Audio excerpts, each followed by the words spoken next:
Sú staða komin upp í Grímsey að ekki verður unnt að halda út í skólastarfi á næstu önn. Við hittum Karen Nótt Halldórsdóttur, skólastjóra í Grímsey og heyrðum í henni hljóðið.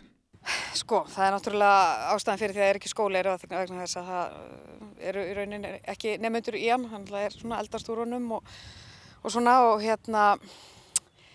í raun og veru náttúrulega þetta í rauninni bara 1 ár sem búið ákveða í bili, sko. Þannig að þetta verður tekið aftur fyrir næsta vor. Og ég meina það kostar ekki að vera bjartsýnn. Þetta gæti alveg pikkast upp aftur og þetta gæti alveg orðið blómlegt aftur, sko. En á meðan þá allan hlé í ár, ég horfa á það þannig. En skólinn alltaf til staðar og kennslugögnin og ég einna, þannig að... Grímseyingar eru þekktir fyrir mikla þrautseigju og eru ekkert á því að leggja árar í bát. Þrátt fyrir stöðuna hefur verið tekin ákvörðun að skella skólanum ekki í lás og skólastjórinn ætlar að vera áfram til staðar í eyjunni. Ég náttúrulega ekki í starfi, ekki næsta vetur, en ég að fara nám, bara fjarnám, klára gráðu sem ég búin að rosalega lengi að og þannig að ég allavega á staðnum en ég ekki í starfi, en svo mögulega að skólinn pikkast upp aftur eða hvað.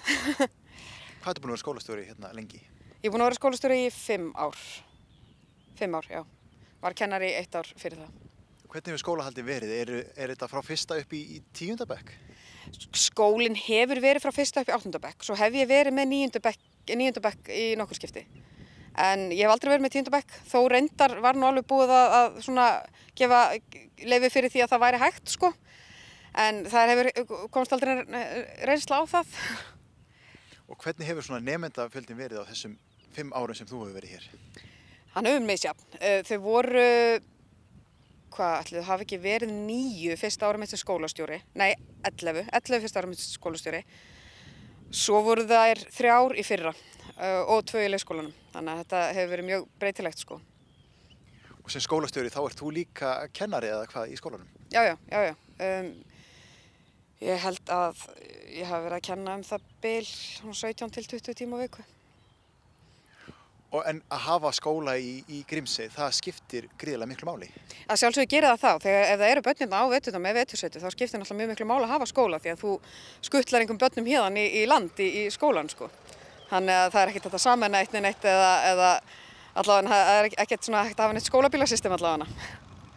En það þurfa að vera börn til staðar til þess að sé hægt að vera með skóla? Já, sjálfsögðu. Þetta alltaf þjónusta fyrir þau. En maður heyrir það á fólkinu hérna, þetta svona helst sem brennur á þeim og þetta væri kannski helst að það sem við vildu bæta við að halda skólanum í Grímsey. Já, að sjálfsögðu. Og stofnunin Grímseyjarskóli ennþá til, sko, og verður ennþá til næsta vetur og það ekki búið að loka honum, það ekki búið að loka kostnaðarstöðinni eða neitt þannig, sko.